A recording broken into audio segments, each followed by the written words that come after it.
Welcome to the Hong Kong Legends DVD of Iron Fisted Monk, the directorial debut of my all-time hero, Sammo Hung, Hung Kam-Bo. And the Chinese title of the film is actually quite different. It's Look Mai Chun Yu Seung Wo Duck. Look Mai Chun Yu Seung Wo Duck. And basically this breaks down to Look Mai Chun being the name of Sammo Hung's character, and Seung Wo Duck being the name of the character played by his co-star, Chen Xing. And I guess because the names don't really have the same relevance in English, the film was just translated as Iron Fisted Monk, a typical kung fu movie style title. Here we are supposedly at Shaolin Temple, Sulamji, and this was actually shot on location in Korea. And the first person that we see fighting Sammo Hung in the film is actually a Korean martial artist, a taekwondo expert, and his name is Casafa, or Casanova Wong.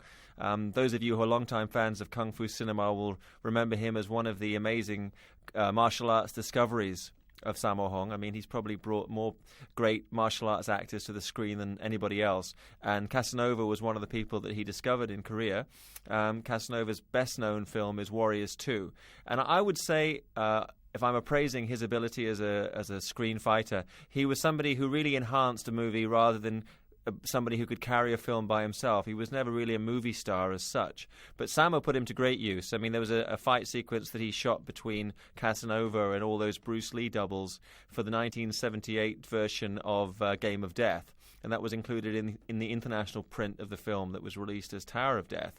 It was like a fight in a greenhouse and amid all the plants and plant pots. And that was a great chance for Casanova Wong to show off his amazing kicking skill. And this is a very early appearance, maybe the first appearance from him. Now we jump back to Hong Kong from Korea, and we're on the back lot at Ga Wo, Golden Harvest Studios. And actually all of the sequences that are supposedly shot in, many of the sequences shot in this small southern Chinese town are actually interiors, because at that time Golden Harvest didn't really have an extensive backlot. Here is the legendary director Wong Fung playing the abbot of the temple. And Wong Fung joined Golden Harvest at the very inception of the company, shot the very first Golden Harvest film, The Angry River, and hired the very young Sammo Hung to be his action director. And Sammo himself describes Wong Fung as being like his kaye, or his like adopted father. And so they worked together on a whole series of films until Sammo was ready to direct in his own right, whereupon he and Wong Fung worked together on the script for Iron Fisted Monk. And Sammo's opponent here in this training duel is James Tien Jun, who, again, is a familiar face to longtime fans of Kung Fu cinema. He was in The Big Boss with Bruce Lee. In fact, he was originally the star of The Big Boss and had to step aside when Bruce came back to make films in Asia. I don't know why, but for some reason, in people who appeared in Bruce Lee's movies, apart from Bruce Lee, they never looked that great. Bruce Lee looks fantastic, and the other people in the movie don't really get a chance to show their stuff. So when you see the performance of James Tien in Big Boss and Fist of Fury and Game of Death, the Bruce Lee films in which he appeared, he doesn't look that good. But now you look at him in some of the sequences in this film and his other movies. He did many films for Lo Wei, the director of Big Boss and Fist of Fury. He was in many of the films that Jackie Chan made in Taiwan for Lo Wei. And his technique is certainly superior to anything he displayed when he was working with Bruce Lee. He's kind of retired now, lives in Taiwan. He's about Sammo size. He put on some weight. I met him a couple of times. He's not actually the cheeriest of people, but certainly has a place in the history of Kung Fu cinema because he's worked with the very best. And his last appearance that I know of was in the film Blade of Fury, which was a film that was co-directed by Lo Wei and Sammo Hung, though I think actually Sammo did most of the actual action choreography for the film. This is still in Korea. We've shifted back to the exterior in Korea, and actually when you look at the background extras in the interiors and the exteriors, they're very different. Here we're actually in Korea for this interior. This is actually at a working temple, and you can see most of the background extras are real Korean monks. And there is something very different about the bone structure of Korean and Chinese people. So you can actually see when the sequences are shot in Korea, which is very popular at the time. There not being much space in Hong Kong. Many Hong Kong movies shot on location, primarily in Taiwan and Korea. At the time, it was quite difficult to shoot on location in mainland China. This is actually another Hong Kong actor sitting here opposite Sammo, because they're going to have a bit of dialogue, and introduced this character that Sammo's playing as this typical mischievous character. The reason that he's got a full head of hair and hasn't shaved it is he's actually a lay member of the temple. He's not a fully ordained monk. He's actually a layman who's training there.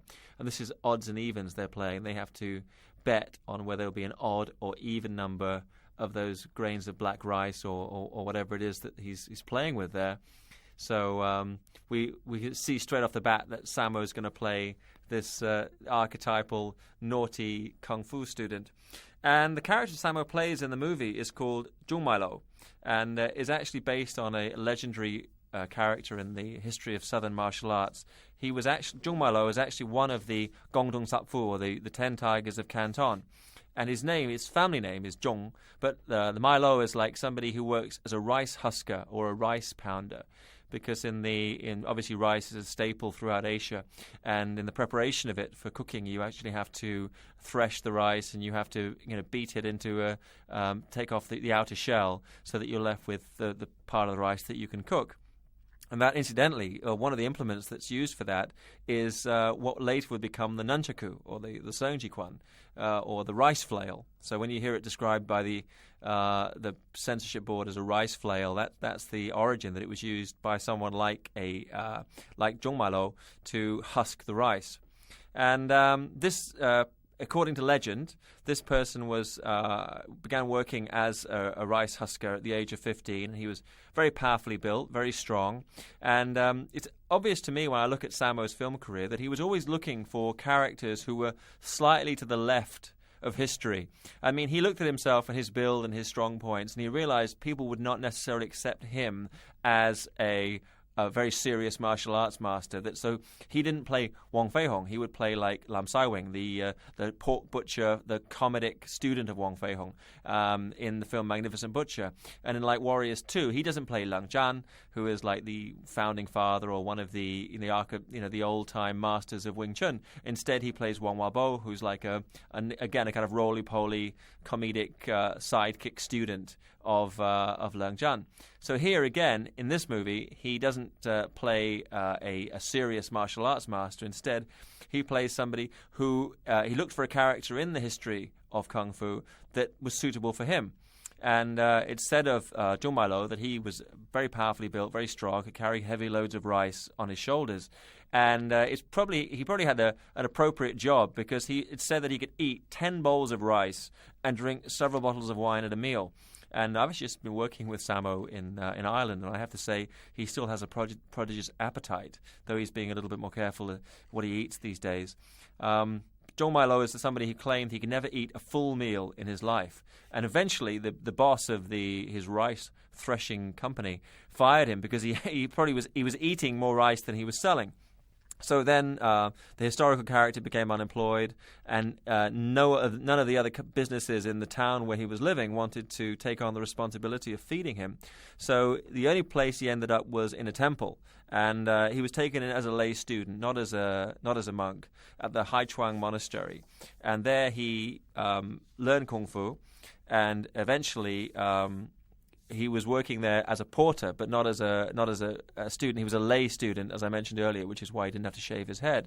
So he was working in the temple as a porter, and the abbot of the temple, who I guess is in this film is the character played by Wong Feng, who was called Lei Yin, recommended that he go to Shaolin, to Siulamji, to study martial arts, and he trained there for 6 years. And we see in a sequence that's coming up that he, being the impatient fellow that he was, and having a specific mission in mind, a reason why he was learning Kung Fu, he escaped from the temple before he'd actually completed the training. And now a chance for Sammo to show off his weapons prowess, and also to show how ahead of his time he is. This film was shot in 1977, and he's using techniques and exploring different ideas in film fight choreography that were really way ahead of the rest of the industry. I mean, he really has been a groundbreaker in every area, in terms of different styles used, in terms of techniques, in terms of camera movements, camera angles, and you see there the use of baofan, the power powder, This is a light sprinkling of white powder on the clothing, and he's going a little bit over the top with it here because they're just really experimenting with its use. But it would be a staple of his action style that when people actually hit each other, you get this cloud of dust come up, which enhances the technique. The other thing is that he would do these long sequences of weapons, and I'm very impressed. Look at this camera movement here. That's really nice because it's... It used to be, in the old black and white Wong Fei-hung films, they used to basically have a stationary camera and people used to fight in front of it. And even in the Shaw Brothers, I mean, to me, when I look at the old Chang Jie movies, even though I know there's a huge market for the older Shaw Brothers films, they seem very stiff and stagey compared to the more fluid cinematography of the films of Sammo Hung and Yuen Woo-ping and the other great choreographers who kind of learnt their trade in the late 70s and on into the 80s. And Jackie Chan, of course, who was another great innovator of kung fu cinema.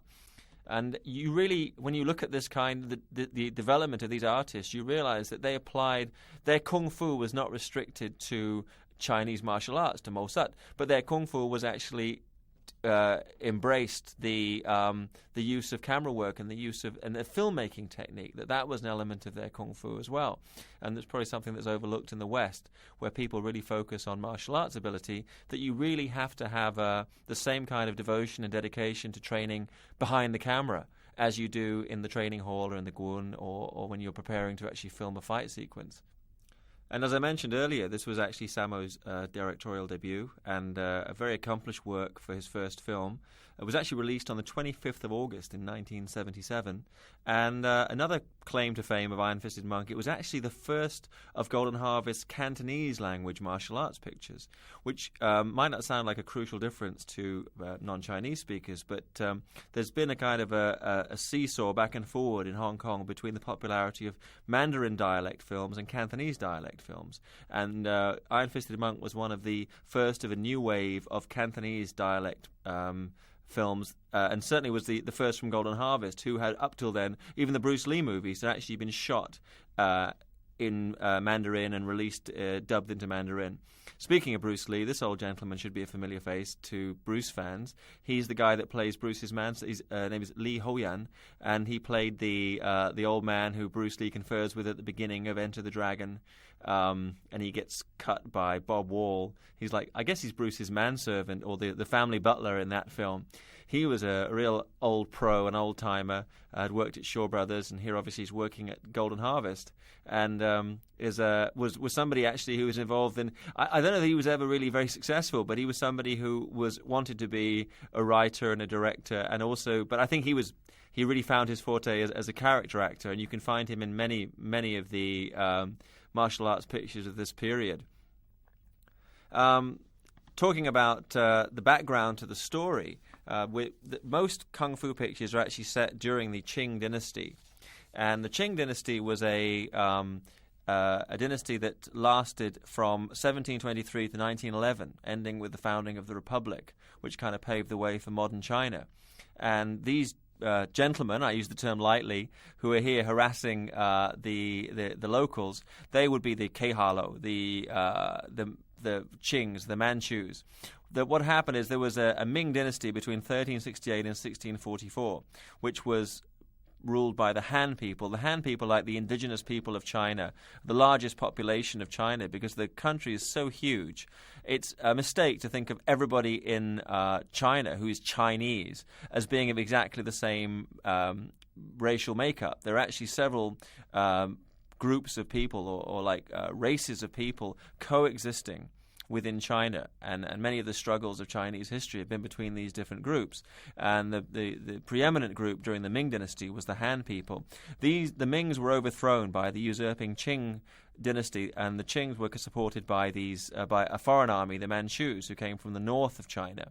And so most of the kung fu pictures depict the struggle between Ming rebels, these Ming patriots, fighting against the bullying Manchu overlords. So it's very much similar to the situation in Braveheart, where you have a bullying foreign power controlling a country, and the brave rebels fighting against the occupying force.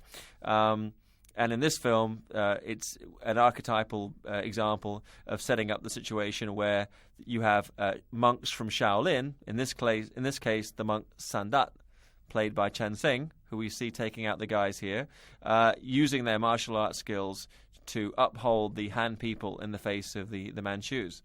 And people who are longtime fans of Kung Fu cinema will be familiar with the movie 36 Chambers of Shaolin, directed by Lau Ga-leung, in which his younger brother Lau Ga-fai played Sandat. And Sandat, or Three Virtues, is, allegedly, apocryphally, a Chinese martial arts legend and a martial arts master from Shaolin, who was also a patriotic rebel.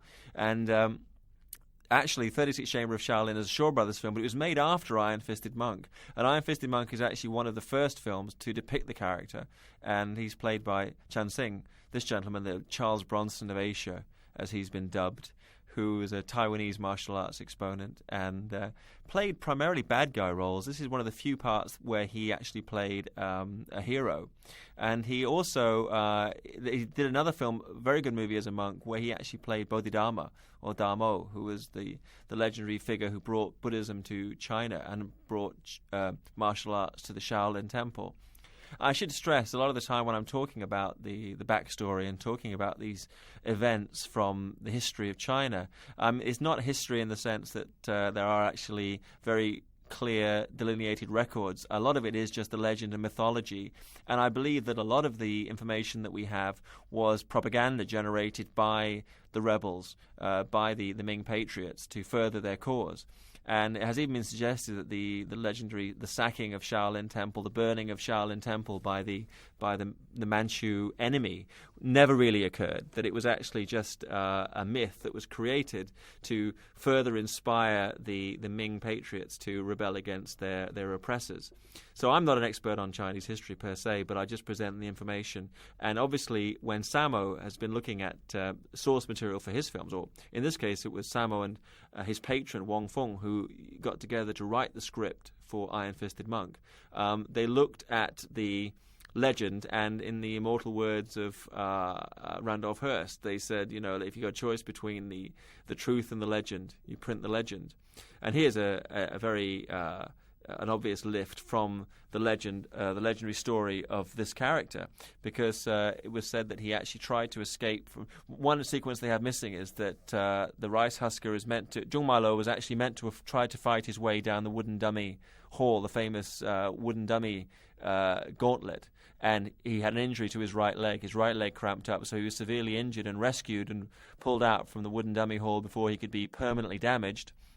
And then he snuck out through like a hole in the wall. But we cut out the wooden dummy, and we actually see him sneaking out through the hole in the wall. And this scenery actually, just now, the exterior was in Korea, and now we're in Hong Kong as he's making his way back, thinking he's made a clean getaway from Shaolin Temple.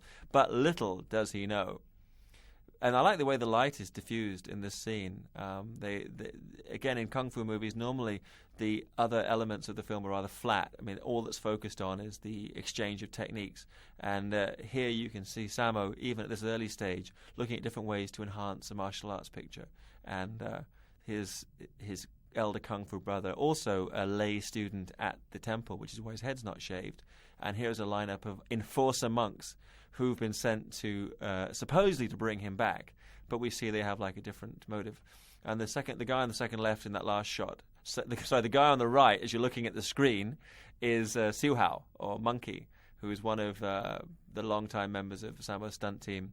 And you actually see him. He turns up later in the film in a couple more supporting roles. There was actually it seems to be quite a small talent pool of martial arts action stuntmen at the time this film was made. So in most of the films of the era, you see guys jumping back and forward between the Ming and the Qing with abandon, dependent on how many people you needed for a scene. And this was Sammo's interpretation here of the Southern Fist, using slow motion and all the different filmmaking techniques that he was experimenting with. And we realize at this point that they're not really trying to bring him back, but they want to give him a final lesson, so that, but in like an indirect way, because obviously by the tenets of Buddhism, one shouldn't be interested in revenge, and obviously that's the primary motive and why Sammo's character is escaping Shaolin. There's Siu Hao, so called because Siu Hao means monkey in Chinese. He's meant to resemble a monkey. But I love these continuous. I mean, Sammo to me is the best on-screen purveyor of Southern Fist. There's Johnny Chang. Johnny Chang, and he's very young at this time, but they made him up to look like a monk. Johnny is actually the brother of John Chang, who was the action choreographer on Dragon, the Bruce Lee story. Double there for James Tien for some of the kicking. And he was, John Chang was the guy that actually the opponent, the main opponent of Jason Scott Lee, or Bruce Lee, in that. And there's the brother of Wei Hung, Wai Ting-chi, another martial arts stunt guy.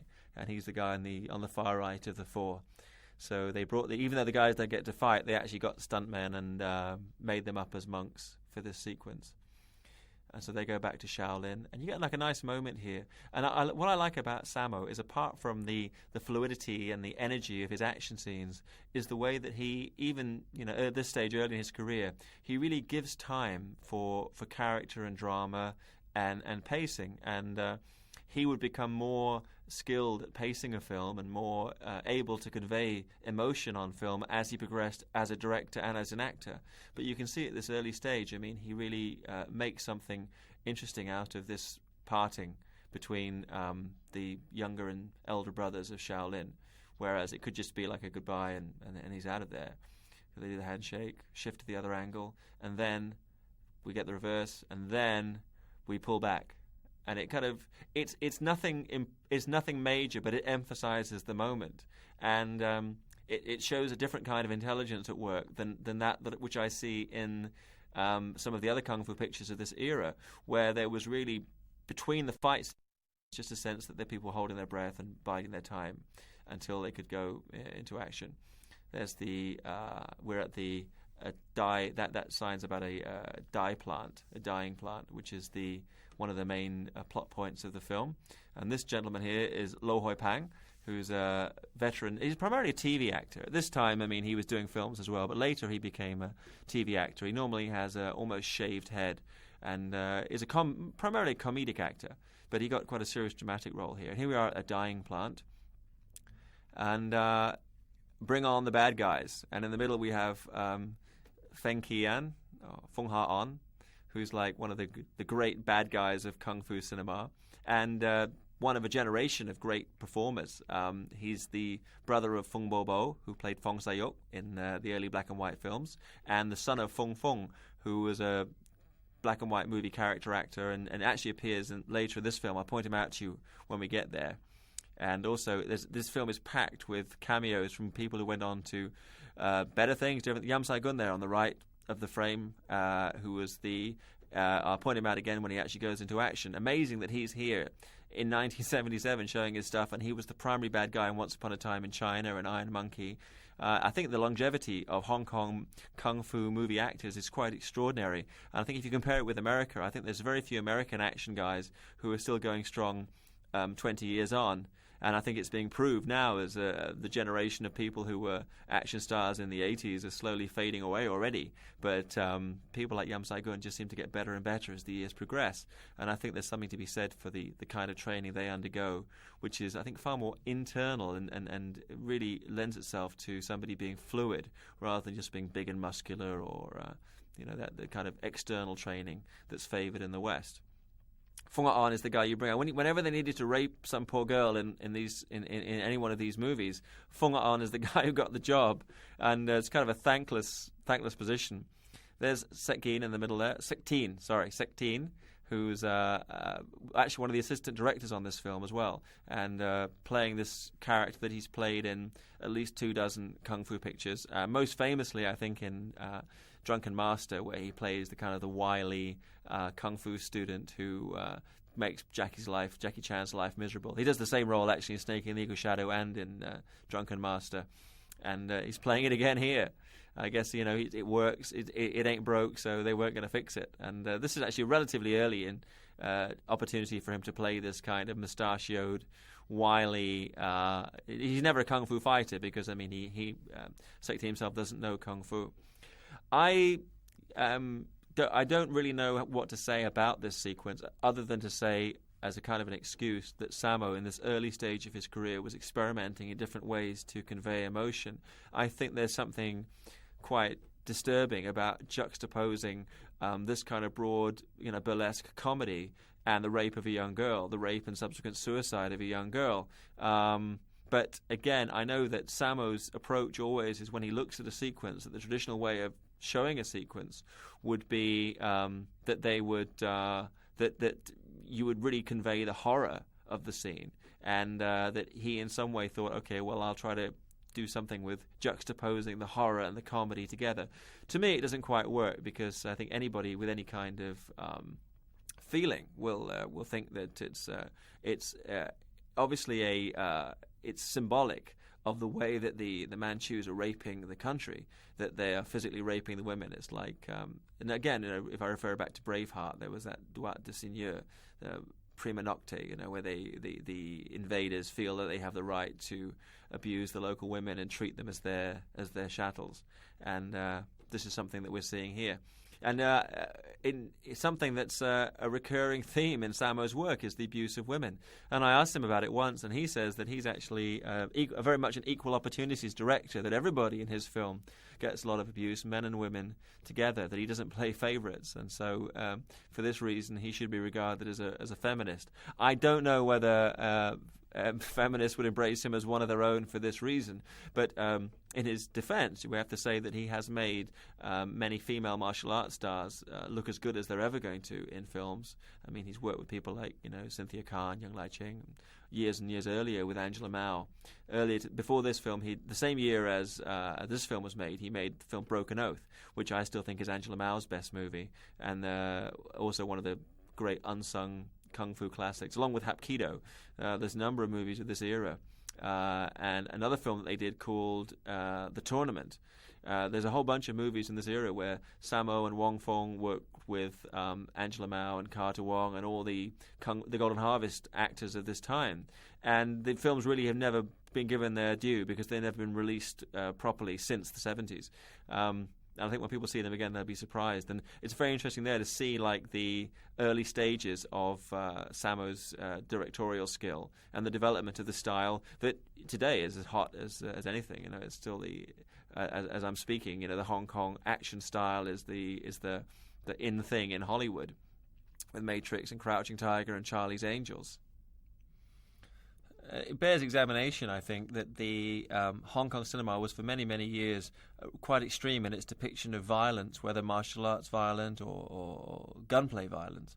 Whereas in terms of sexuality or sensuality, it was really childish or how do we say, was it very deeply conservative, in that if any woman ever had sex in a film, she was either raped, as in this sequence, which meant she had to commit suicide afterwards and thereby provoke vengeance, and somebody would go out to reclaim her lost honor, or else they were hookers, in which case they were portrayed as the stereotypical, flower girls working in a brothel. But otherwise, you had to be like, I mean, if you look at Angela Mao Ying, her character in the films, she could never express anything but a very kind of cloying affection for somebody. It was years before you could allow a woman to actually, as well as being able to fight, to have anything approaching a mature relationship with a man. And to a certain extent, that's still the case in TV and films today in Hong Kong. And even though it is a very modern city with all of the accoutrements of this new century, I still think the people are very mired in the traditions of Chinese culture. And in fact, coming up now as a plot point where I think Chinese people would accept it more readily than a Western audience would, because after this poor girl kills herself, obviously her brother wants to go out to take revenge, and he's going to take on the Manchu, and he doesn't care who they are, he doesn't care whether it's the right Manchu or not. If he sees any of these people, then he's going to take revenge on them. And the reason that he doesn't is because his mother, who should be, I would have thought you would expect that she would have as much of a stake in somebody taking revenge for her daughter's death as anybody, doesn't want him to go out to potentially throw his life away. The reason being that he's the last son in the family. And in Chinese, there's a very, one of the most powerful motivations, or one of the most powerful aspects of the family is filial piety, which is the respect that children bear to the parent. And it's something that we do see in other cultures, but it's very firmly entrenched in Chinese society. And here, the mother invokes filial piety, meaning, you can't go out and die. If you die because you don't have children, then that's the last of our line, which is like an offense against heaven, an offense against the family. So, for this reason, he's like momentarily restrained in his quest for revenge. Whereas I think in Western terms, probably if some poor girl was raped and murdered, the mother would be foremost among those saying, please go out and find the people responsible and exact some kind of justice. Let's talk a little bit about the pigtail, or which is an aspect of which we see in all of the movies of the Ching Dynasty. The people with sometimes with the head shaved at the front and a pigtail, or as in this case, people with full head of hair and a ponytail growing down the back. And this was actually a hairstyle that was introduced to the Han people and forced on the Han people by the Manchu, by the Qing conquerors, and it became an accepted method in which Chinese people wore their hair. But that actually was not something of the Ming Dynasty. It was brought in during the Qing Dynasty, and to cut off somebody's pigtail was an act of disrespect, was a real insult. And you actually see it in the movie Shanghai Noon with Jackie Chan's film, where the bad guy played by Roger Yuan, I think it's Roger Yuan plays the bad guy, and he cuts off Jackie's ponytail in one sequence. And in this scene we see these bullying Manchus cutting off the ponytails of the kids, which is really just makes them to be like almost non-people, because the ponytail was imposed on them by society as being a sign that you were a Chinese person. At the end of the Qing Dynasty, when the Republic was founded, the founders of the Republic, many of whom had studied overseas or had a more European view of the world, came back and cut off their ponytail as a gesture of rebellion against the then deeply corrupt Qing Dynasty government. And they were, because many of them were killed by the powers of the time, and it was actually an act of rebellion to cut off your ponytail. So actually the Q has different meanings it means a lot more. It's not more than just a hairstyle. It's actually a reflection of the changing political attitudes of the time. This kid looks to me like he's got the same look as Bruce Lee had when Bruce was making movies as a kid, and he had that kind of inch expression. He had that look where he wasn't going to take anything from any of his elders.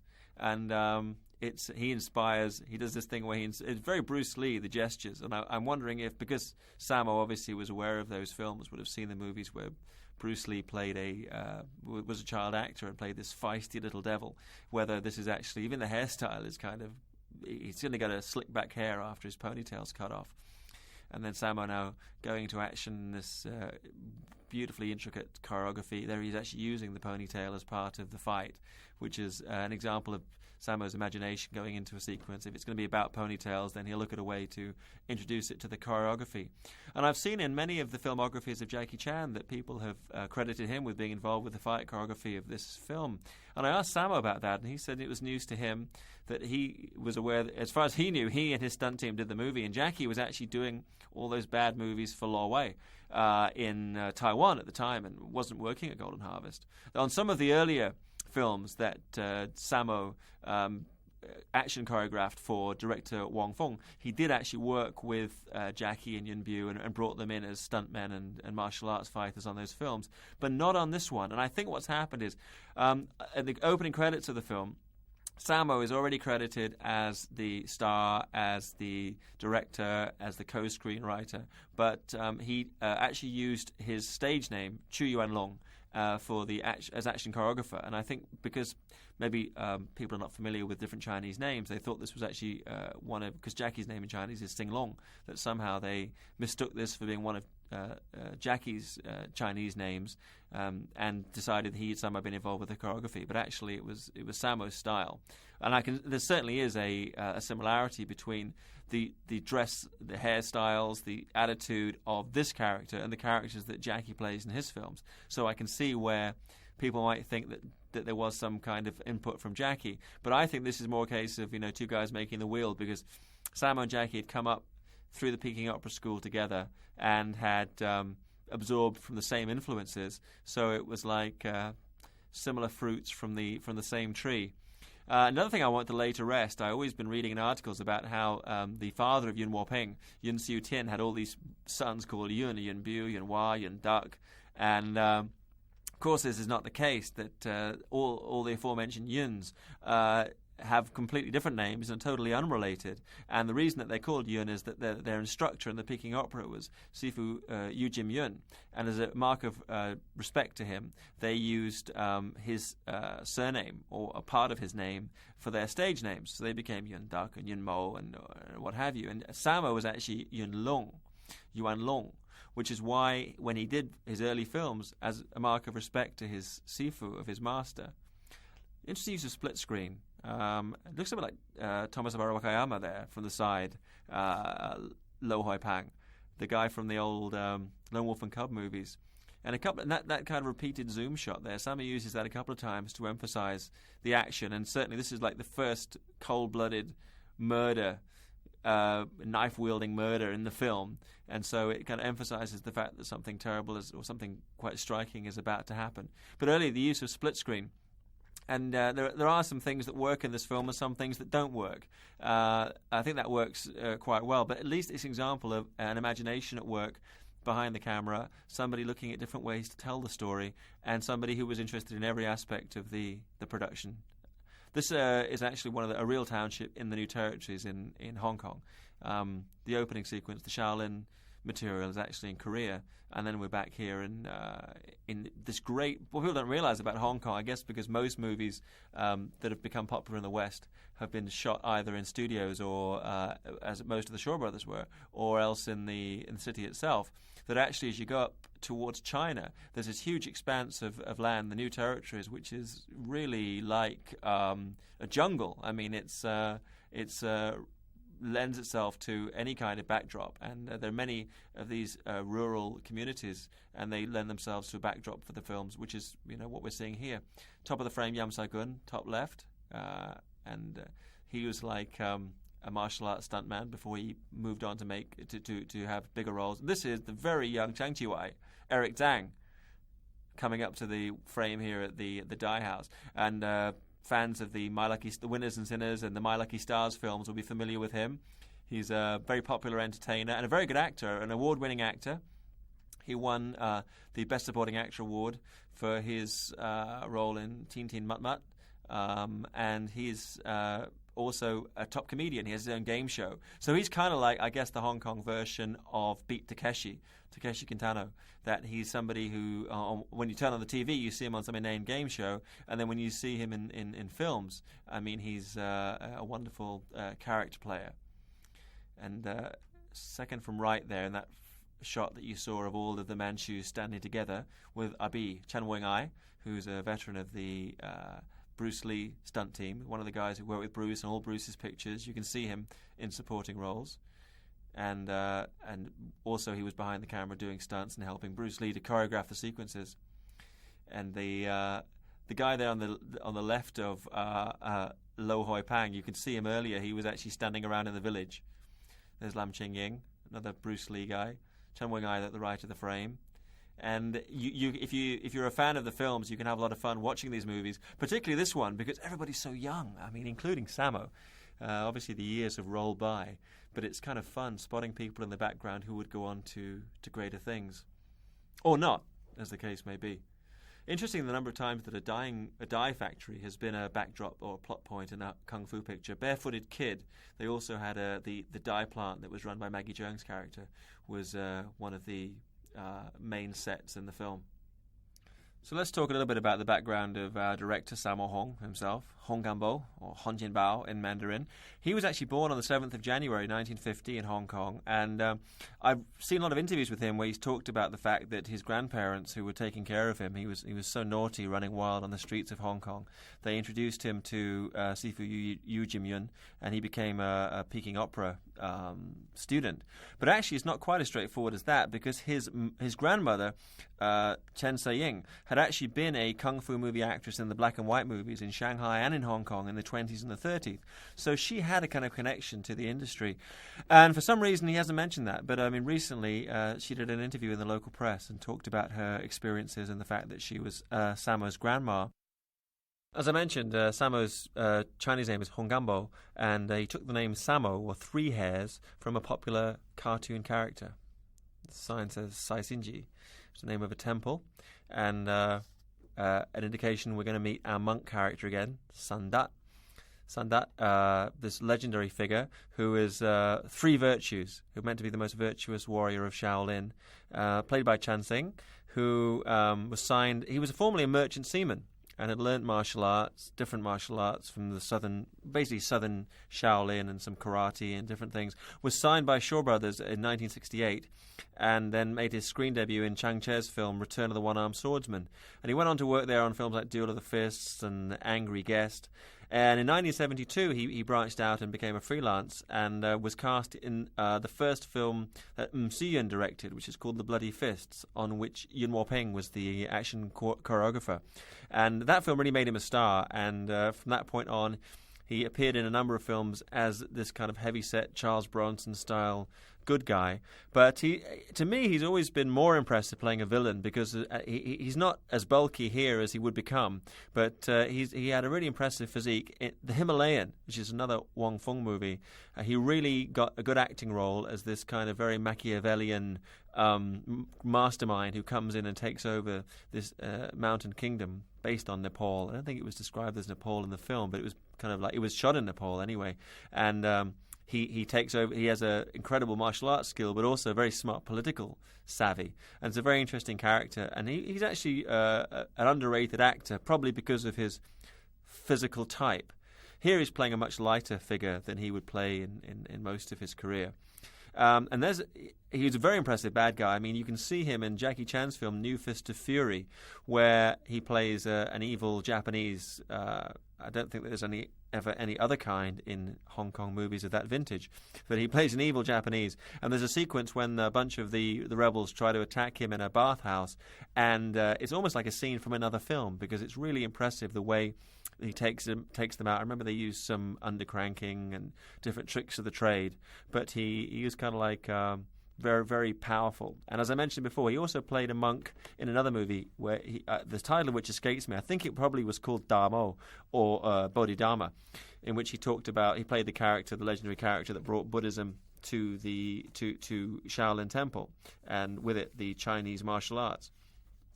But his character is again another one of these figures who is a legendary element of Chinese martial arts, another member of the Gongdong Sapfu, which is the 10 Tigers of Canton, who was like each person a master of a different martial art, or at least a master of southern martial arts, who used their skills against the Manchu. There's the famous walking into camera shot. I think every Hong Kong director on their first movie had people walking into the camera, and some of them did it in every film thereafter. Sammo used it less and less. I mean, it's really a device of the time. I remember there's this great shot in Way of the Dragon with Bruce Lee where Chuck Norris comes out from the airport and his crotch walks into the camera. This guy on the right here, I don't know who he is. Maybe he was on the crew. You can see him in like all of the Sammo's films of this era. In Prodigal Son, he's sitting in the audience when there's the big fight at the opera.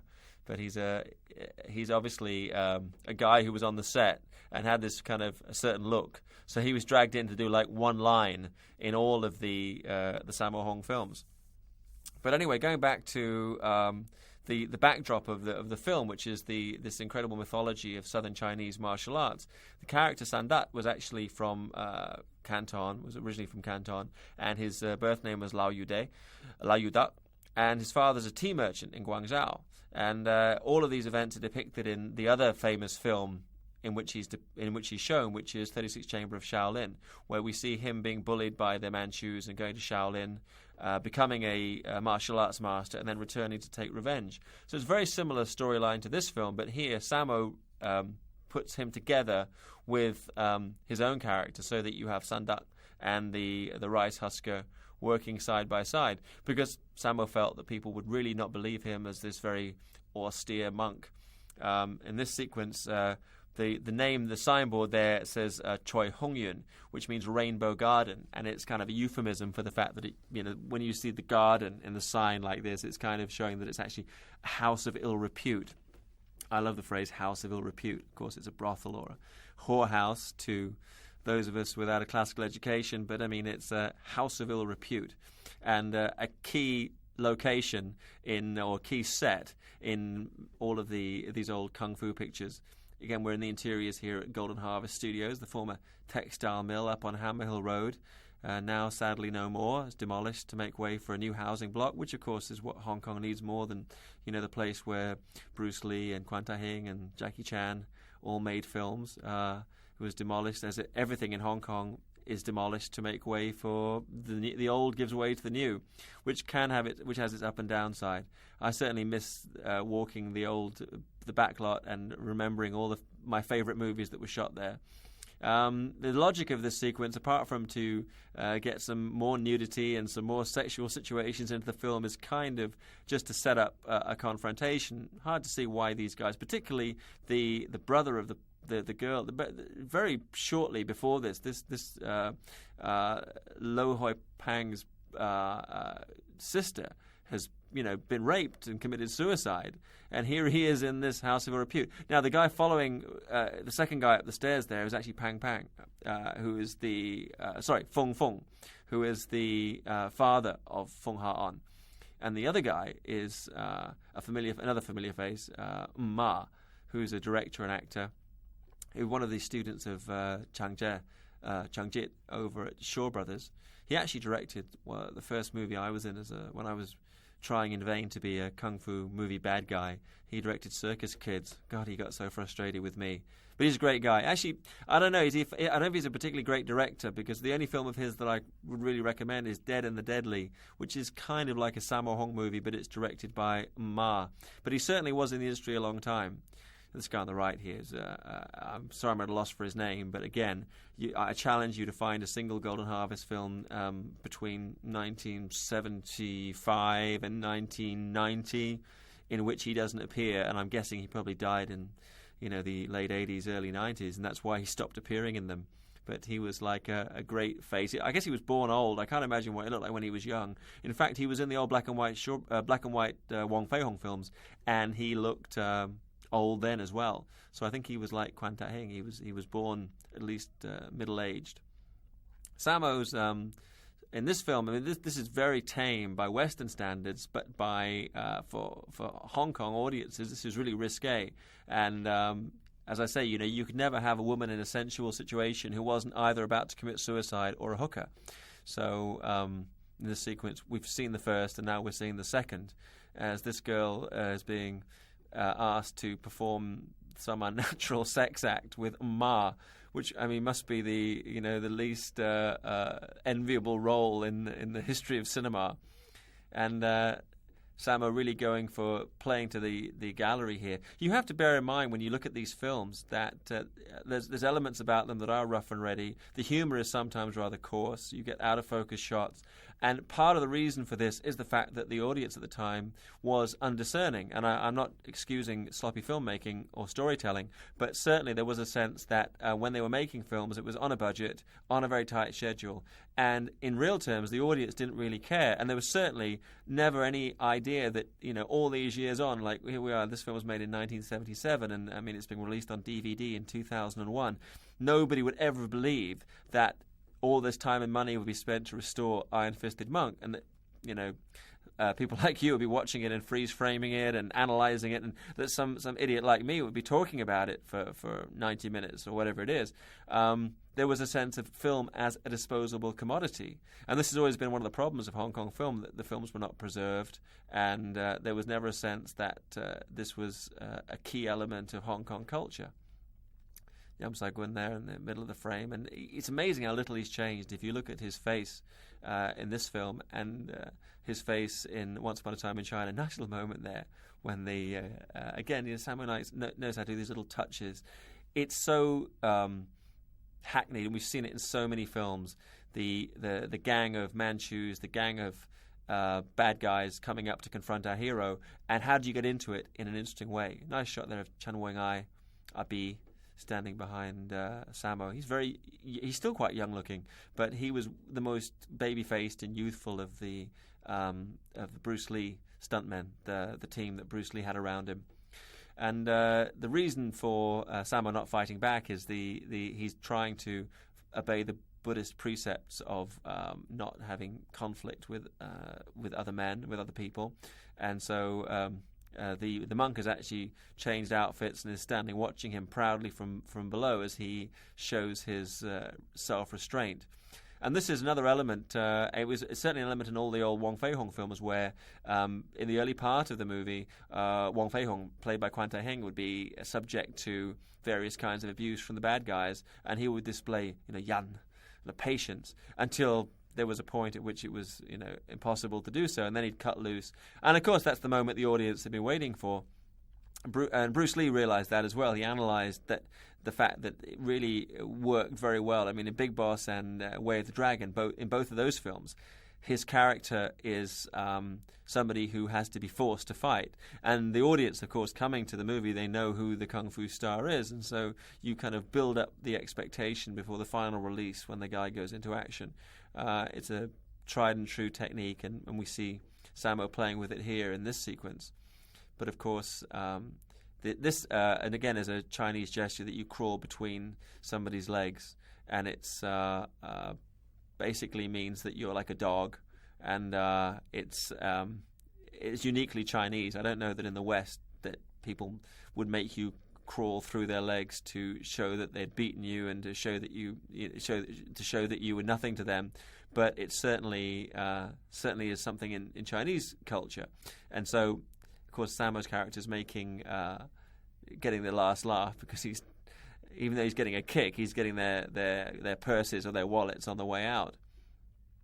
And phenomenal, really. People always in the West still, who are now rediscovering Sammo's films for the first time, say to me, "Geez, it's amazing this guy can jump around like he can when he's so heavy-set." And I think that part of the reason for his incredible skill and the reason that he can do it is because he actually learnt to do all that stuff when he was, a skinny youngster. And then for whatever reason, predisposition genetically or whatever, he gained weight and could still do it because he never stopped. And the danger is when you get people in the West who maybe haven't trained for 10 years and are quite heavy-set, jump back into training without thinking about it, then you can have problems, health problems, because their body's not used to it. But because Sammo started as a kid and never stopped, and to a certain extent still hasn't stopped, he can take a lot more punishment than the average heavy-set person. And now we're waiting for this wonderful... Now look at that. I love that zoom as he goes in to take out Tien there. And again, there's so many ways you can get into that, but it's like zoom, zoom, zoom, and he's there, and boom. There was an ad for Qantas where they showed Sammo. They said, Sammo Hung has been flying for 20 years, and now he flies on Qantas. And so that shot was used there where he goes off the balcony and beckons people to go down. There was like an edited, that was the opening. There was like all these edited shots of Sammo flying. And this sequence, whereas in the earlier scenes we really got to see him using the Lam Kun, which is like the Southern Fist, here we see a bit of the bak toi, the light skill that he learnt when he was studying at the Peking Opera School for the years that he was training there. And something I want you to notice about this fight sequence is if you look at many of the action pictures of the time, they have 2 guys fighting at the front of the frame and 8 guys waving their arms in the background waiting for their turn to go into action. But here, what Sammo's done, because I guess his stunt team could actually follow this kind of timing and this kind of choreography, when they actually start getting it on, you have the 3 people coming all in the same frame, all in motion, attacking Sammo one after the other, as you see here, so that there's a kind of a continuity of movement. So you get a lot less of that running around in the background. And also, of course, Sammo knows where to edit. So by knowing where the edit points are, he can cut it together so that the flow is much more more fluid than it is in some of the more choppy choreography that you saw in the early 70s. Well, this is actually the late 70s, 77. But there was this film still was ahead of its time. Amazing stunt there, that guy going through the air and down through the table. A nice little comic bit here from Ma as the sailor home from the sea and getting in the way of Tea House Man. And his Ma himself had learned a little bit of martial arts, but they never used to let him fight. Actually, Manchu Boxer at the beginning. There's a film called Manchu Boxer which stars Lao Wing, who was in all of another guy who was in all of the Bruce Lee pictures, and he's in the opening of that playing like a Manchu, and there's a duel and he gets killed early on. But normally he's just comic relief, and was also working on films as an assistant director and as a director. Another nice edit there. Again, when I'm talking about choreography, people always get obsessed with the actual fight choreography, but the reality is there's only a certain number of ways that you can throw a punch or a kick. So what makes Hong Kong films different is the fact that they have a sense of camera movement, camera angles, and the edit points, and actually know how to cut it together so it flows. I like the that moment there where Sammo uses just his face and this great expressiveness that he has. And this is neat, making them all do the turtle. They had to cheat this shot because, evidently there's no way those guys piled up. So you see his right leg's on a box, so they kind of got a bit more gap between the top leg and the floor. But it still works really well because the audience always like the underdog to come out on top, as he certainly does in this sequence. And also, Sammo has a good sense of drama because he's taken out the kind of the lesser lights. And then the last thing we see, boom, Fong Ha-on comes out, sees what's happened, and it paves the way for the fact that, he's going to be mightily annoyed by this and take revenge for the insult on his fellow Manchus. All of this supposedly exterior footage is shot up in the sound stages, and you can tell because it's got that awful flat light that they had at those times. It's very hard. Even now you see American pictures, special effects films where they're supposedly shooting exterior, and you have that they can't because they've got so many effects to add. There was a film called Multiplicity with Michael Keaton, and the whole film had that very flat lighting. So you see it a lot in these films and the reason for that is that Golden Harvest didn't, unlike Shaw Brothers, did not have a large standing backlot at this time. They did build one, and a lot of Jackie's and Sammo's films in the 80s, you can see a very familiar street, and they had much more limited ground than Shaw Brothers did, but they did the best they could. So you had things like the clock tower sequence from Project A, which is actually shot on the backlot on a street set, so it's an actual exterior. But this time, interiors like this, the bad guy's mansion, and the street scenes were used and reused. And after you've seen a bunch of these movies, as I confess that I have, you kind of learn to recognize the set and the fact that it's pretty much been repainted to, from film to film. But it's primarily the same flats and the same set. Here's different movements from the Southern Fist, Tiger and Crane movements that they're not an actual classical form as such, but Sammo's brought them together and is using them to show that he's training the Han peoples, the Ming people to use Chinese martial arts. This Mars there was flexing his muscles, and this of course was one of the primary elements of Kung Fu history, is the fact that these martial arts were devised that an oppressed people had to use their hands and feet to defend themselves. And later in the film we see the single finger raised posture, which was a gesture which we see now in Hong Kong, which is the style that I study. And the single raised finger, it's not the raised, I should hastily point out, it's not the raised middle finger, it's the forefinger raised. And apart from having a martial arts application and significance, it's a patriotic gesture. We saw it also in Big Trouble in Little China. They used it in the end to kind of like the members of the good guys kind of use that as a recognition gesture. And it basically means if all of the Han peoples, who greatly outnumbered the Manchu, if all of the Han peoples raised one finger, they could overstore the Qing and restore the Ming. The Qing, of course, eventually did corrupt and did corrode and were overthrown, but it wasn't by a return of the Ming, it was actually by the Republic and Sun Yat-sen and the Republic, Sun Yat-sen being a figure that we meet in Once Upon a Time in China 2, the Jet Li movie. And Sammo has a structure to many of these early films. Him and Wong Fong, when they worked together, the structure was that you would have a situation in which a township or a group were being oppressed, and a martial arts hero would arrive and would show his skill straight off the bat. And subsequently, they would bring in increasingly more awesome foes for him to fight. And here are this guy with all the hair. He really looks like he should be wearing leathers and riding a Harley. But you can tell he's one of these. You can tell him and his buddy, the guy in the red with the ponytail, are warriors from the north because they've got their distinctive look. The ponytail's a Mongolian wrestler. The guy with all the hair, hey, your guess is as good as mine. But he's got his Harley parked outside. Yet another excuse for some poor girl to get molested. It's like I remember in Hollywood Shuffle, I think it was, Robert Townsend's film. They had like the black acting school where everybody had to play pimps and rapists, and this is the equivalent of that. You know, that if you're a Manchu in these old films, there's Siu Hao. He's changed sides on the left there. He was a monk at the beginning. You can see him later as one of the hands, as one of the dye workers, and here he is as a Manchu. And this little lineup reminds me very much of something you see in Prodigal Son with Frankie Chan, where Frankie Chan's character is like a noble, and he has these two bodyguards who follow him everywhere and kill anybody who challenges him. So now we have this guy coming in as he's obviously a Manchu prince, as we can tell from his bearing and the deference which everybody has for him. And so we see the odds coming against our hero, or our heroes in this case, because even though Sammo is now obviously better remembered and a far bigger star, at the time it was actually a double act between him and Chen Xing, who was also highly regarded as a martial arts fighter. Look at that kid in the background. He really looks like he's bunking off school to come and be a bad guy for a day. The guy standing there in the back with like the slick back wig on, he really doesn't look quite old enough to be a bad guy.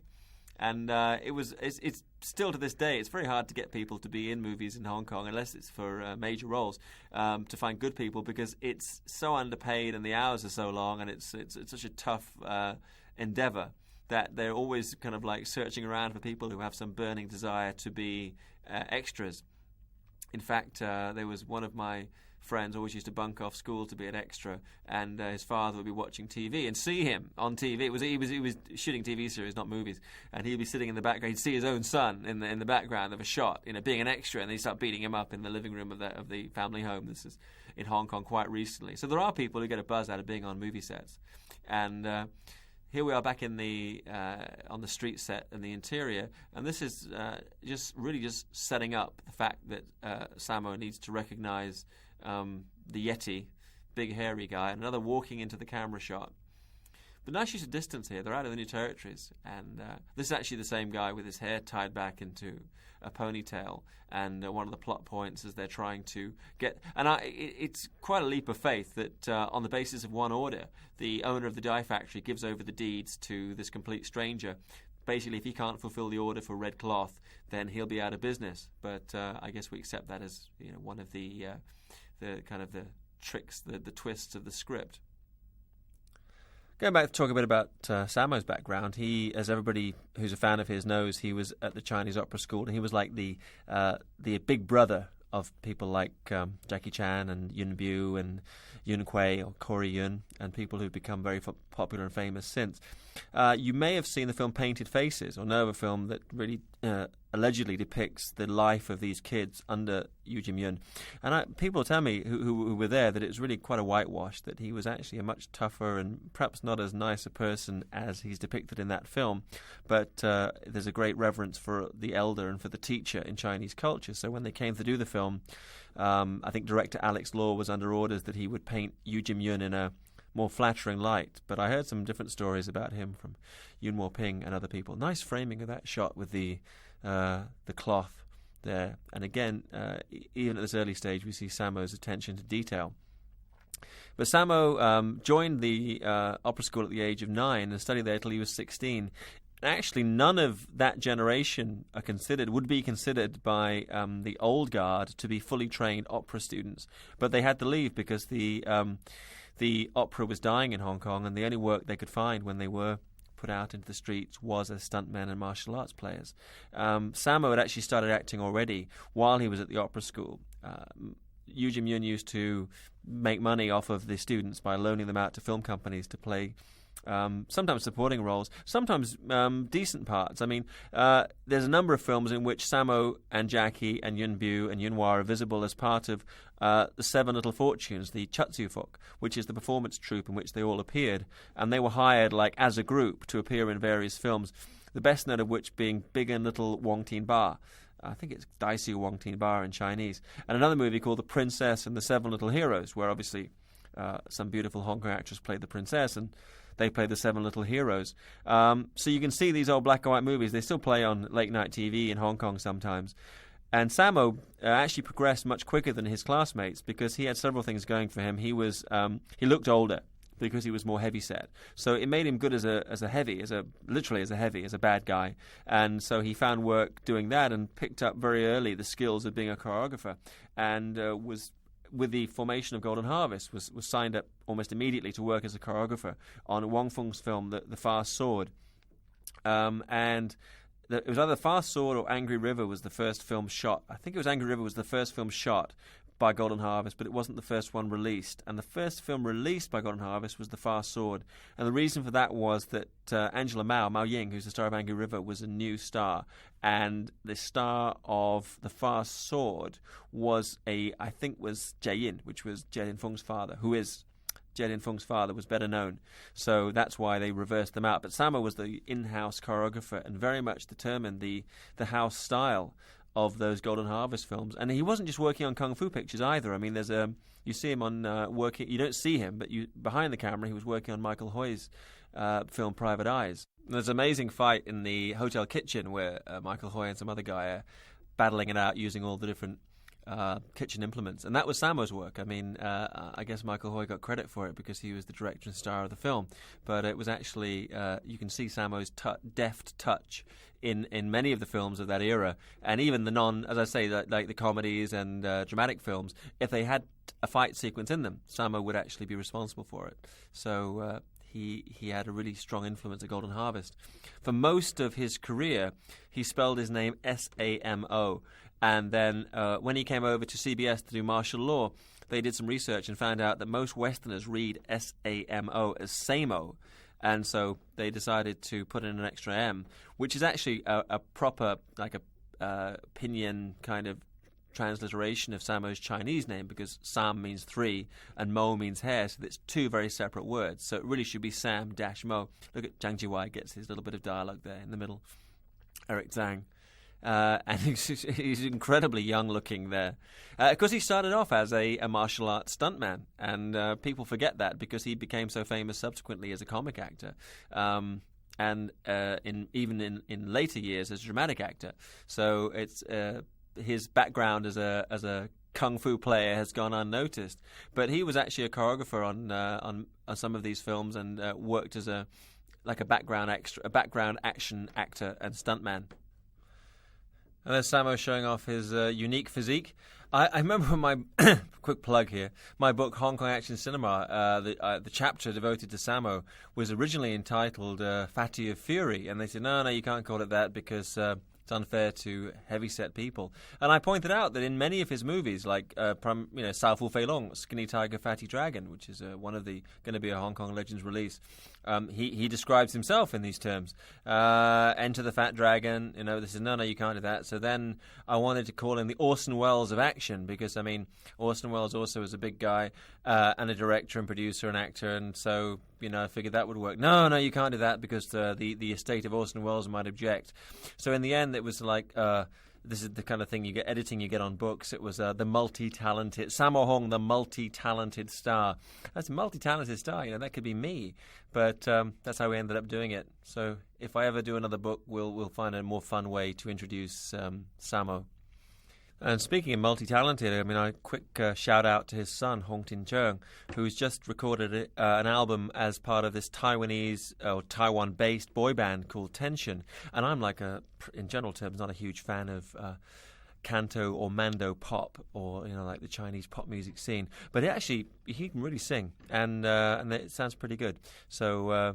If you want to try something, if you want to hear "Son of Sammo," Hong Tin-cheung and Tension, and I was just actually working with another one of Sammo's sons, Hong Tin-chiu, Sammy, who was working with his father on the film Highbinders, and as I speak is working on Tuxedo with Jackie Chan in Toronto, and I think it's great. This kind of the next generation coming into the industry, and I was kidding around. I actually met the son of Richard Yu-hon, and who's also an actor and working in Carl. He's working in London, and just said, you guys should get together and you should do like a return of the 5 lucky stars of the Fuxing, and get all the sons like they do in Hollywood, where you get the sons of Robert Mitchum and the sons of Chuck Norris all in films, and you guys should do a movie. I guess it's kind of a hokey idea, but it was fun at the time. And in this film, it seemed, when in doubt, when you've got a moment piece, you must have Fung Ha-on find some poor girl to rape. And so that's that time again in the film. And again, I can't really make any excuses for the way that Sammo sometimes treats women in his films, other than, I suppose, because the bloodletting is so intense and because the vengeance taken is so extreme, you need something to invoke a powerful emotional reaction. And I guess the rape and murder, or the rape leading to the suicide of these innocent women, certainly serves that purpose. And so when you actually get to the finale, and of course we've got another massacre to come, so that it's actually set up, and this is again, is crossing a line of kind of disturbing violence when the mother comes running in, and then our Mongolian wrestler here gives her the old Mersey kiss, and that's just I mean, it's a sense, I think, in the film that if you're going to show vengeance being executed and people being killed at the end, that there has to be something earlier in the film to warrant it. And certainly in the history of China, there have been so many instances, unfortunately, of people being mistreated in various circumstances by various regimes, that certainly I think that's just beneath the surface in the culture. The sense that the great wrongs can be perpetrated by bullies, by ruling forces of whatever stripe, and that heroes are needed in every age. First guy to turn around there was Meng Hoi, who's another veteran of Chinese opera, and also had worked in Enter the Dragon. If you go back and just see when the Manchus come busting through the gate, the first guy sitting there with the hands, with the dye workers, is Meng Hoi. There's Lam Ching-ying there. And that bit of choreography with Lam Ching-ying getting chopped through the pole and knocked back is almost identical to a bit of choreography he performs in Enter the Dragon. And again, I don't know whether it's an in-joke from Sammo, like the little kid earlier that looks like Bruce Lee. Now we see the Hell's Angel here, Mr. Easy Rider, and he's got like his weapon of choice. Boom, sudden cut there. That's just quite effective, going from the action back to our villain. He's got his white fan, which is like... If you ever see anybody in a Hong Kong movie with a white fan and light-coloured robes and a mean expression, then run like hell, because I mean he's probably the baddest of the bad. And this the massacre sequence here, where in most of the films of this era, you basically had all the family and friends of the hero were killed by the final reel, so that he had ample motivation to go into action. And Sammo is interesting here if you look at the way that he cuts back and forward between steady shots where the camera is stable, and also actually the equivalent of 1970s version of Steadicam, which is basically some poor bugger running around with a camera on his shoulders. And there's a couple of shots like that. It was only very relatively recently that Steadicam came to Hong Kong. Thanks to Salon Films. I think they brought in the Panaglide and all the other wonderful devices that they have now. But for a long time, that we used to be doing shots. They'd put the camera on a shopping trolley or on a wire, or, they'd have a very burly cameraman running around physically holding the camera and operating it on his shoulder, which is, really quite tough, big ask. With the size of this, particularly in this era, I mean, the 70s, the cameras were a lot heavier than they are now. All this shot in the new territories in Hong Kong, and giving you an idea that Hong Kong is really not all just skyscrapers and traffic and pollution, that there actually is a very extensive rural community leading up towards the border to China. And the last stand of Lo Hoi Pang, and I can't remember him actually being in any other martial arts pictures at Golden Harvest prominently, and he really came to fame as a TV actor. Fung Ha-on is still around. He occasionally works on films, normally behind the camera now as a choreographer. Yam Sai-gun, he's a super nice guy. I mean, I think probably one of the nicest people in the industry, which makes it all the more bizarre that he's been playing bad guys for so long. I mean, he's here. You see him in the Jackie's directorial debut, Fearless Hyena. He has a much bigger part. Jackie Chan's first film as director. He's like the main bad guy. And of course, Once Upon a Time in China, Iron Monkey, which, as I speak, is about to get a US theatrical release. So I guess more people are going to see Yam Sai-gun than ever before. And he's, normally played these evil people, but off screen and in private life, one of the most gentle and pleasant people that you could hope to meet. Still very healthy and still very active. Here we are back in the interiors at the Golden Harvest Studios, and it's quite an atmospheric shot. You note the different colour of blood. You can tell if you saw even a still shot from a Shaw Brothers movie or a Golden Harvest film where there was blood, in the frame. There's a different colour. I mean, for some reason, Shaw Brothers' blood is like an orangey red colour, which I've never seen emit from any human. But the director Chung Jit, who certainly never, was shy about showing bloodshed on screen, he had a particular colour that he always liked to use. And the Golden Harvest films tended to be slightly more realistic, so that they had that darker look and did actually look like real blood. Golden Harvest came about when Raymond Chow Man-wai, who was a senior producer at Shaw Brothers, decided to go independent, and he moved away, set up his own company, basically in conflict or in rivalry with Shaw's, who had a monopoly, pretty much a monopoly at the time. And he took over an existing studio that had been a textile mill up on Hammer Hill Road and set about making films, and got lucky or had good taste and signed up Bruce Lee. And Bruce Lee was kind of the making or the saving of the company, because I think they were having a hard time breaking into the marketplace. And then there was a sense of a new kind of energy after Bruce. They weren't really doing Bruce Lee-style films, but you had some amazing talent working there, and these were obviously people who preferred to work in the independent marketplace rather than to be under contract at Shaw's. So you had people like Wong Yu in the early days, and then Yuen Woo-ping, Sammo Hung, and Jackie Chan, who completely revolutionized Hong Kong action filmmaking. And I think they made the other studios, and particularly Shaw Brothers, seem increasingly old-fashioned and stagey. So the last generation of the Shaw's stars and directors kind of faded away, and they became the back lot that they had became used primarily for period TV series, and of course they shot contemporary TV series as well as TVB, and to this day that's still the situation. Though now, of course, that the backlot can be rented out by other companies, and even Jackie and Sammo have shot films on the what was once the old Shaw Brothers backlot. They rented space there to make their films. So times have certainly changed. But at the time this movie was made, there was a bitter rivalry between Shaw's and Golden Harvest, because it was perceived that a lot of the talent that had left to form Golden Harvest had been all mainstays at Shaw's. We had another shot coming up, which is a classic into battle, and I love this setup. You get all the guys toasting the massacre, and all the fellas.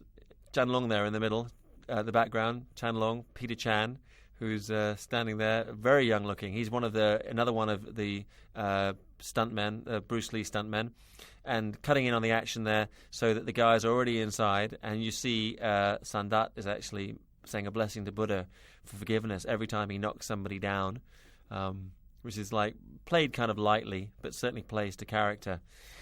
And Sammo really knows how to set the stage, because now we have the bad guy's mansion, gathering of like an increasingly impressive lineup of bad guys, so that they start off fighting their way through the supporting players, and the more and more the fighters who come out to face our heroes are more and more effective as the finale progresses. And this is something you see in many of Sammo's films of this era, that he wants to raise the stakes at the end of the film, which I think many Hong Kong martial arts pictures live or die by having an amazing end fight. And Sammo certainly, so far, most of his films has managed to deliver. Look at the wonderful fake knife blades there. Undercranking of the camera here, because Chen Xing, even though he's powerful, is not the fastest martial artist on the planet. And undercranking was not that... People were not that familiar with it. And again, Sammo, ahead of the time, and he uses doubles for some of the more... for the guy with all the hair, for some of his more intricate techniques.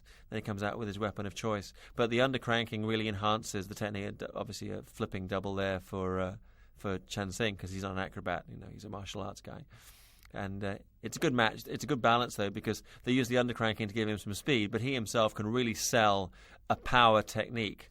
and that was his stock in trade. As I mentioned earlier, they called him the Charles Bronson of Asia. I don't know whether he called himself that or whether he was called that by the marketing people, but it certainly fits the bill.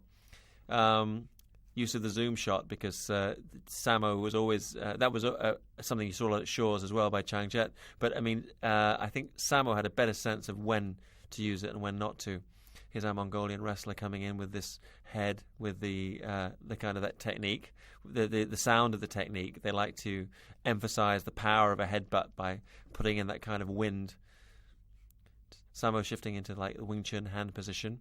And again, you see this choreography where you get two people, or three people, of course, working in frame at the same time. That Sammo doesn't just have one guy running around in the background, but actually has three people basically remembering movements at the same time, which is, if you ever tried to choreograph film action for for video or just for fun, it's actually tricky, because one person gets out of sync, then the whole thing's gone and you have to start over. Whereas if it's one person moving or two people moving, it obviously gets more complicated. Sammo has done fight sequences where there's been upwards of 8 people moving in frame at any given time. So that really requires enormous skill, like an ability to think in 3 dimensions on his part, and the physical ability of his stuntmen or his martial arts players, that they can actually perform the choreography on cue. Sammo with the spear, one of his weapons of choice. And I mean, I don't think I know anybody in the history of martial art weapons on film who can match Sammo. And I think Odd Couple was another movie where he really got to show off his extraordinary skill. And this is a great shot where you see all of that action happening in the same frame at the same time. And it really makes most of the kung fu pictures of this era looking stagey. Some more undercranking there for Chen Xing's techniques.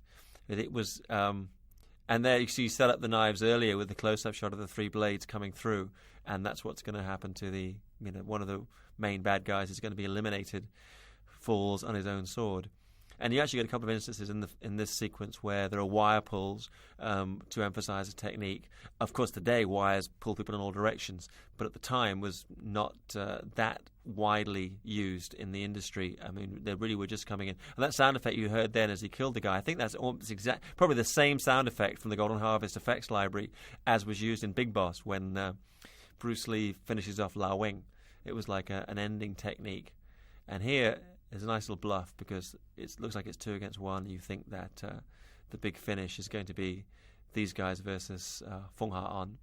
And this is kind of like it foreshadows the finale of Warriors 2, which has a similar structure. They work their way through the supporting players, and then to everybody's surprise, there's another level that they have to go through. And it's our Manchu Prince and his swordsman, his 2 bodyguards. People are always asking me what's the prerequisite for somebody to be a good martial arts fighter on screen. And I always think that the obvious thing is to say, okay, so-and-so is a martial arts champion or a master of a specific style. But I think that's not necessarily a good attribute to have. And I think that what Sammo has is, both as an actor and as an action director, is the fact that he doesn't actually have one specific style that he studied to the exclusion of all others. But he has basic physical skills, the basic requisite physical skills. And then he acts as a mirror to take on, both in his own fighting and in the choreography of the film. He mirrors the different arts that he wants to include. And in this regard, he's been like a great evangelist or a great person to demonstrate the different Chinese martial arts fighting styles in his films. Like here we have him using a combination of the Southern Shaolin animals techniques, and Fung Ha-on using praying mantis. Actually, Fung Ha-on had actually trained in Tonglong, in the northern mantis techniques. Nice. I love it when the prince just steps in there, boom, and then goes back to standing. Like he's kind of above the action. There's the mantis technique being used to kill off the wrong guy, and it's adios, sectine, and again, a very familiar sound effect to the finishing technique. So you have an interesting juxtaposition of styles. The 2 swordsmen, I mean, again, this is something that Sammo explored again in Warriors 2, and actually on a very similar location. And this is something that you see throughout Sammo's career, that he'll have an idea, do a sequence once, rethink it update it, and come back to it again later. And I think this is a sign of a great artist. I mean, if you look at many of the great artists of history, that you actually have somebody exploring specific themes or ideas throughout their career, rather than every film or every project being a radical departure. Now the Manchu Prince, or rather his double actually for this little bit, coming in with the eagle claw style. And Sammo is very...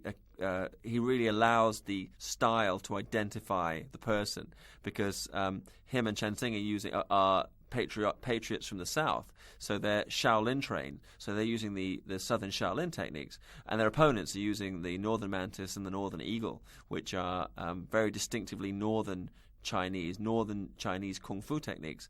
And of course the Manchus, being from the north, they would be expert in this specific style. And it's not just a question of just a kind of a uniform vanilla flavor fighting art that you saw in some other martial arts pictures, where everybody basically swings their hands and feet and they fight exactly the same. Here, the style used is defined by who the character is. And just a nice use of a whip hand between the two battles. And this kind of technique, obviously not realistic, but this is not reality. It is entertainment, and it's Sammo basically extrapolating entertainment and fun from real fighting techniques. And this rhythm that you have here, you would never have in a real fight sequence. You never see this in a martial arts contest or a boxing match.